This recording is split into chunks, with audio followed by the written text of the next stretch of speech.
To keep it just to one question because we're going to go about 20 minutes today. So I'm going to open up. Good luck with that, Jerry. Fourth row right. What did I say? Fourth row right noses. Fifth row right. Spencer Holbrook, Letterman row. Brent, we watched the film on this. You talk about offensive line progress every week, but what do you feel like you're finally seeing what you need to see from that group up front? Step in the right direction. You saw them playing hard, and that's the expectation. You know, they're not always going to be perfect, but we got to rock off the ball and finish people. And you know, I felt like it started with that week of practice that they had last week to build some momentum going into this week. It's got to happen again, starting today on Tuesday. Is a big practice for us. So you know, we got to win the game up front in this game. That's, you know, no surprise to anybody, and you know they'll be a big part of it. Fourth row middle, Pat Murphy, 24/7 Sports. Brian, Coach Freeman said yesterday that he wants to be more aggressive in this game offensively than maybe he was a year ago. With the situation you guys have, still an offensive line kind of coming together, Kyle going on the road to a hostile environment for the first time, how do you manage a game like this maybe differently, or do you do anything differently given kind of those scenarios and going to a place like Notre Dame? Well, I think you build up, you know, in these first few games to figure out where you are going into this game, and you go from there. But I think that, you know, we got some confidence going into this game. We got a rhythm, so you know we got to have a great week of practice. But you know, it's going to come down to, you know, winning the line of scrimmage for sure. It's going to come down to the fourth quarter, and you know who's going to be there in the end. And you know they have a really good team. You know, Marcus does a great job. They have a great staff. You know, so you know we got to go win a top 10 game on the road, and our guys are really excited for this game. You could see it Sunday, you could see it even yesterday, guys, you know, buzzing around, and so now we got to have a great week of practice, and it's going to come down to, you know, who wants to compete more. Over here to the right, Dom Taberry, WBNS. Coach, as you look at your football team right now going into this week, what do you think you're the most comfortable with offensively that you're doing? I think we have a good balance. I think that's important when you talk about, you know, the wide receivers, the running backs, the tight ends. You know, you've seen even in 3 games, I think multiple guys, you know, produce, and that's good. You know, when you can attack from different personnel groupings, and you know, it forces defense to have to play the entire field. They can't just, you know, focus in on one guy or one thing that you're doing. So I think we have a good balance, and I think that's going to be important in this game. Right behind him, Clay Hall from the SYX. How big a tone setter could this be for you to get to this checkpoint 4-0, as you say, to win this game on the road? And maybe the way you kind of manipulated, you said you ratcheted up the intensity. Can you do it again 2 weeks in a row? Oh yeah. That's what, you know, we don't have a choice. That's what we have to do. This is again top 10 you know, game on the road, and this is why, again, these are the kind of games why you come to Ohio State. You know, this is an exciting series because it's not something that happens very often. Ohio State and Notre Dame, you know, 2 of the bigger teams in the Midwest getting together for a home and home. You know, last year's atmosphere was electric. It'll be the same way on Saturday night. So our guys are really fired up for this. Fourth row right, Cameron Teague Robinson, The Athletic. So Brian, as a play caller, when you're playing a defense that has a corner that's playing with as much confidence as that's playing with right now, how do you go about game playing with a guy like that? You know that's going to be on one side of it. I mean, you always have to know where he is. You have to be aware of that, and you have to, you know, be smart about what you're doing and how you're doing it. I think that's probably the biggest thing is when you're dealing with a great corner, you need to know where he is. And you know, not that you're going to change your game plan, but you need to know, you know, is it right, left, is it field boundary, those type of things, so that, you know, your quarterback has an idea of, you know, the matchups that he's dealing with. And the good news for us is, you know, we have multiple really good players back there. So that's the same thing on offense. You know, when you're getting to games like this, oftentimes it can come down to the matchups, and you want to have enough depth and enough playmakers on both sides of the ball that when it comes to, you know, your star, you know, your your next guy, your third guy, your fourth guy. Those are all matchups that you have that are in your favor, and that can happen in games like this. Far left, Joe Nugent, WCMH. It's a rare trip up to South Bend. Do you think you'll be able to take a moment, even though it is such a big game, to sort of soak in where you are and enjoy it for a second? Probably not, but that's the game. Been there a few times when I was at Boston College. There's a lot of respect for the history of the program and what they've done. Grew up watching Notre Dame, and wonderful program, great tradition, and they do a great job. But yeah, I mean these are great moments. This is the highest level of college football, and all eyes will be on this game, and that's the way we love it. Fourth row middle, Tony Girdman, Buckeye Huddle.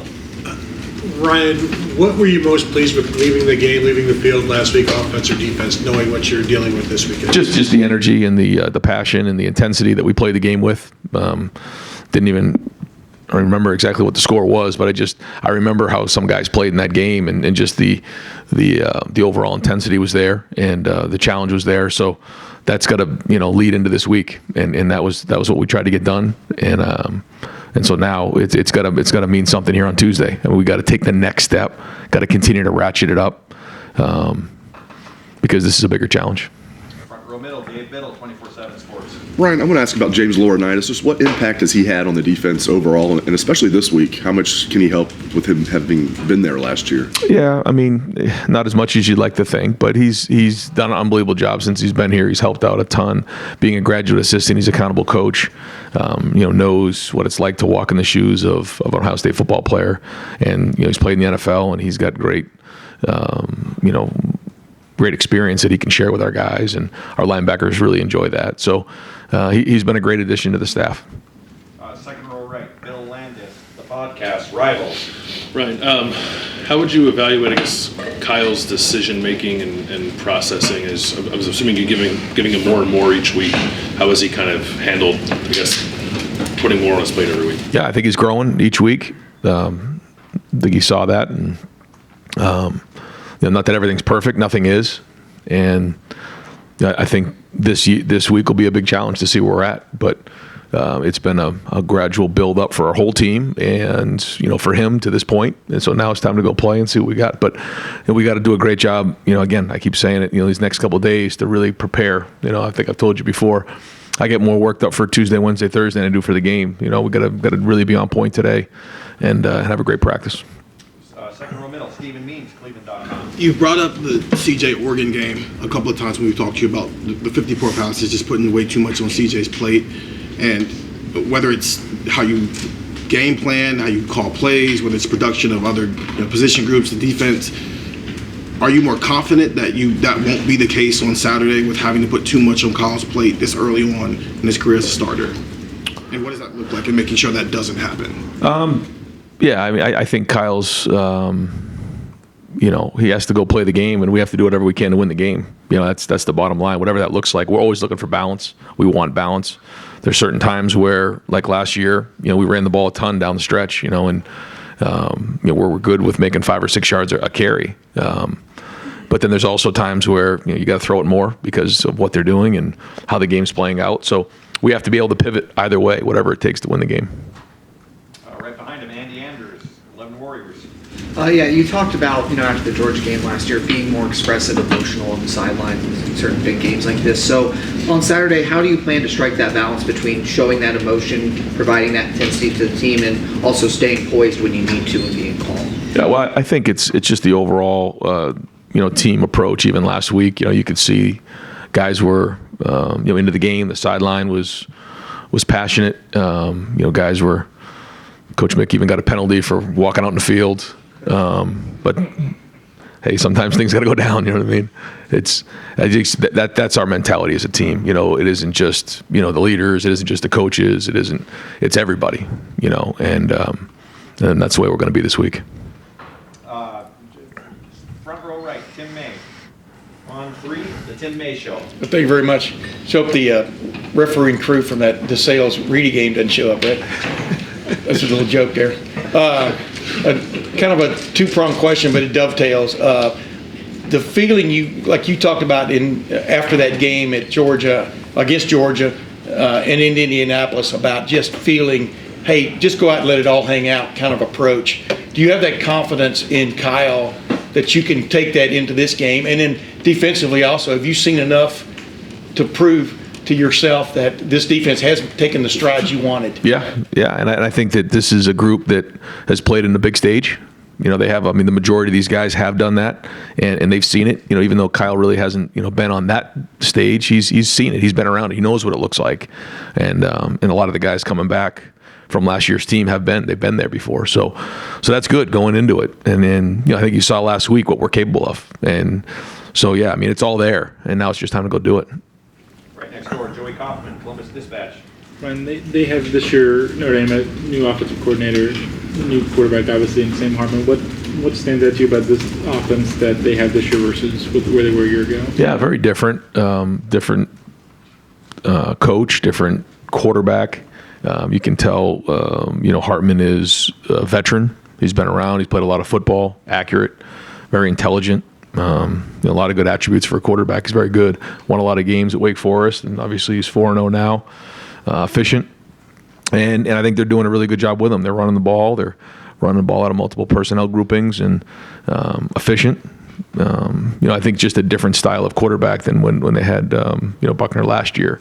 Just that was more of a quarterback run, spread run game. This is a little bit more pro style. Hartman seems willing to certainly take shots downfield. And get 2 on Saturday, but over 70 yards. He's taking deep shots throughout the year. What stands out about the way he can do that, and what's the particular challenge with that?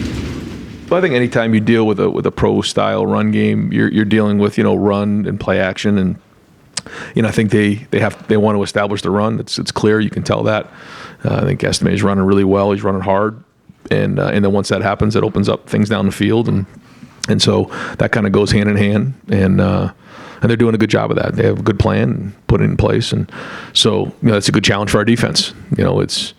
I had a real long conversation about it all today, and we got to be able to rise to the challenge, understand exactly what you're talking about, because we've got to be aggressive, but we also have to make sure that we're running to the ball and giving great effort and avoiding big plays, all those types of things. Third row, Dan Hope, 11 Warriors. Ryan, what's the biggest difference you've seen in Tyleik Williams this year that's allowed him to make a more consistent impact? Well, it's great to see him play 50 plays in this game. I thought there was actually times where he got better as the game went on. He's got power. He's got strength at the point of attack. He's very athletic, and he missed a little bit of time with a little bit of a tweaked injury at the beginning of preseason. And I think now he's finally got his feet back underneath him. I think he's doing a better job with his hands. He's powerful. He's athletic. And so now, it's time for him to go play his best football in this game, along with the rest of the defensive line. It's a big challenge. They do have a good offensive line that's well documented. So, again, our guys have to have a great week of preparation. Far left, Whitney Harding, WCMH. Ryan, you talked about just the special matchup as far as these programs and the history. It's also a special matchup because of so many crossover. Laurinaitis, they've already asked about him. There's a guy in the back of the room over there, who knows.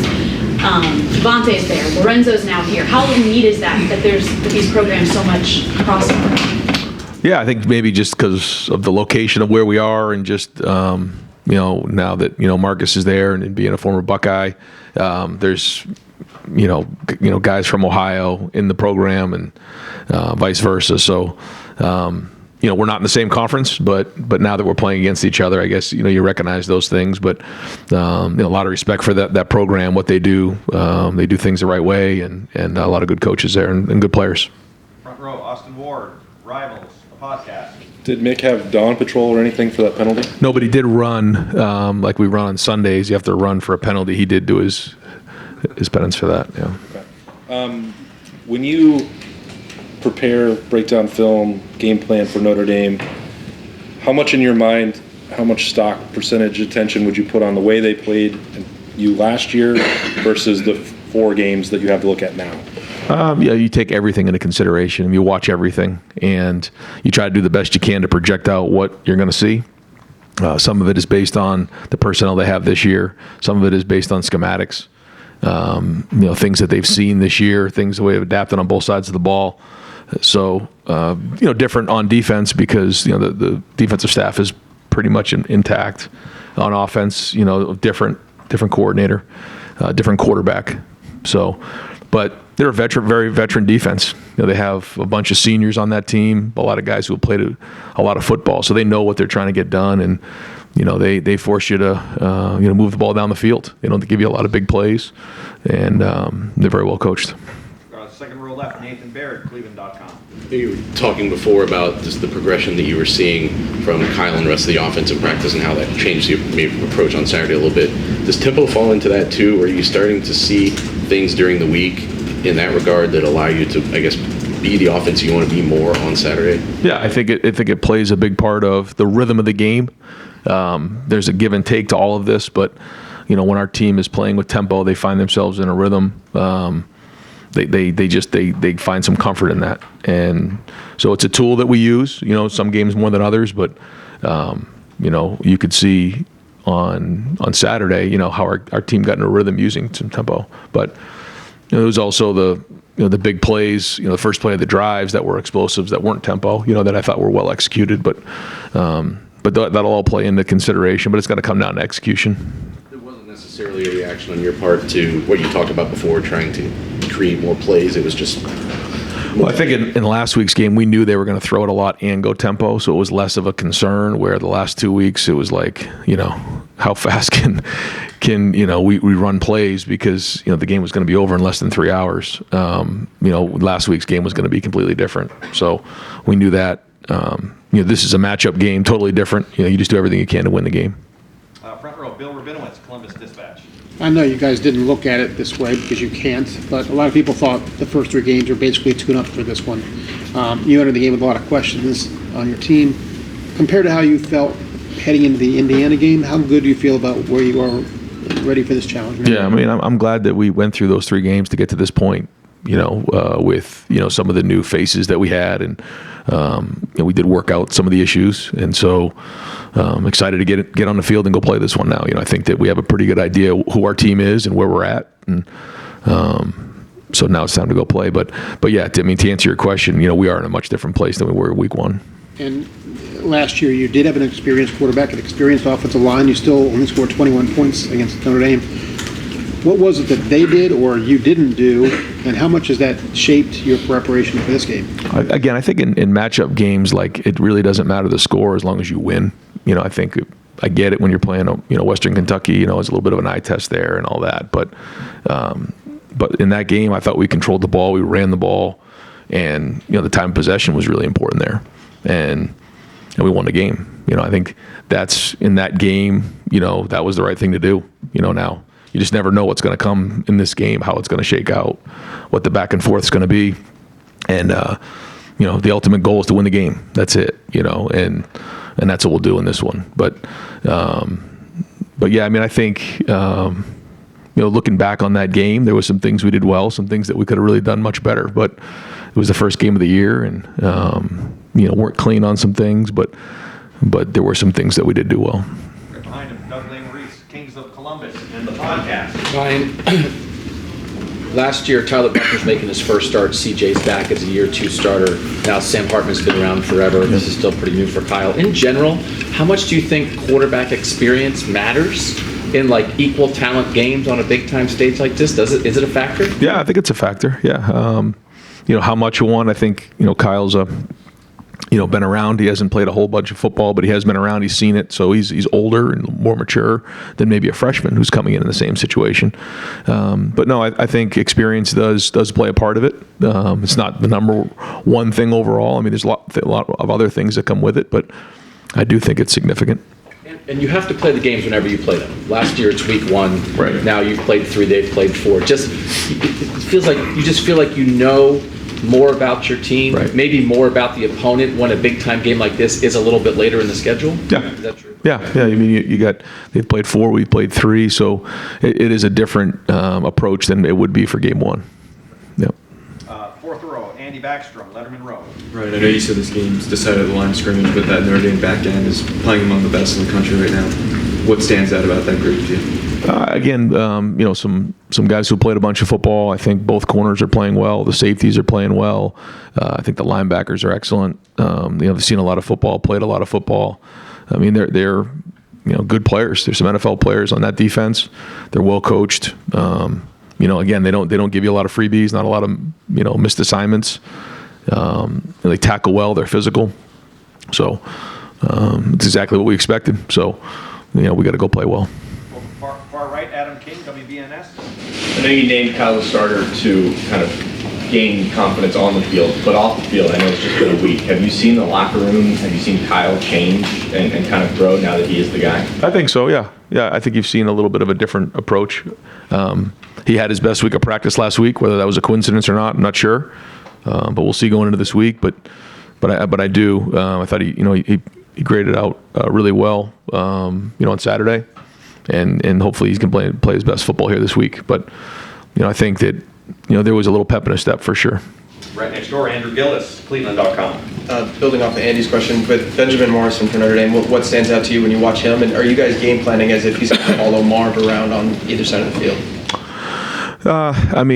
We're going to just do what we do. But at the same time, he's a very good corner, good cover skills, competitive, good change of direction, runs well. He's very talented.